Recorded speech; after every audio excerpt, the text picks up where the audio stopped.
नमस्कार, जय हिंद. आजचा व्हिडिओ त्या विद्यार्थ्यांसाठी आहे ज्यांना फिजिकल टेस्ट जाणून घ्यायची आहे ग्रुप डी ची. ठीक आहे.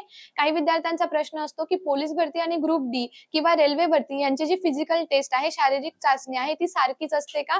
तर असं नाहीये. पोलीस भरतीचे जे इव्हेंट आहे ग्राउंडचे ते वेगळे असतात आणि रेल्वे भरतीमध्ये वेगळे असतात. ठीक आहे. सो ग्रुप डी ची फिजिकल इफिशियन्सी टेस्ट कशा पद्धतीने घेतली जाते ते जाणून घेऊया. जर तुम्ही मेल कॅन्डिडेट असाल तर तुम्हाला 35 किलो वजन उचलून 100 मीटर धावायचं आहे, ते पण 2 मिनिटात ते वजन खाली न ठेवता. ठीक आहे. आणि त्याच्यानंतर फक्त जी तुमची रनिंग होणार आहे तिथे तुम्हाला 1000 मीटर 4 मिनिट आणि 15 सेकंदामध्ये धावायचं आहे. वजन तुम्ही उचललेलं असेल तेव्हा तुम्हाला किती मीटर सांगितलं? 100 मीटर. किती मिनिटामध्ये? 2 मिनिटामध्ये. ठीक आहे. आणि फक्त रनिंग सांगितलेली आहे ती 1000 मीटर 4 मिनिटात आणि 15 सेकंदामध्ये. ठीक आहे. लक्षात आलं?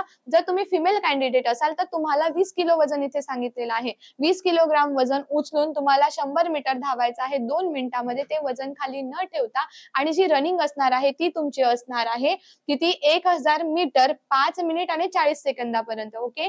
म्हणजे इथे जर ट्रॅकवर असं काही कधी परिस्थिती आली की जेव्हा तुम्हाला वजन घेऊन रन करावं लागलं, तर त्यासाठी तुम्ही सक्षम आहात की नाही हे जाणून घेण्यासाठी ही फिजिकल इफिशियन्सी टेस्ट असते. तर ही आहे ग्रुप डी ची. ओके. अशाच व्हिडिओसाठी टिकर Marathi SSC and railway exam YouTube चॅनलला सबस्क्राईब करा. जय हिंद.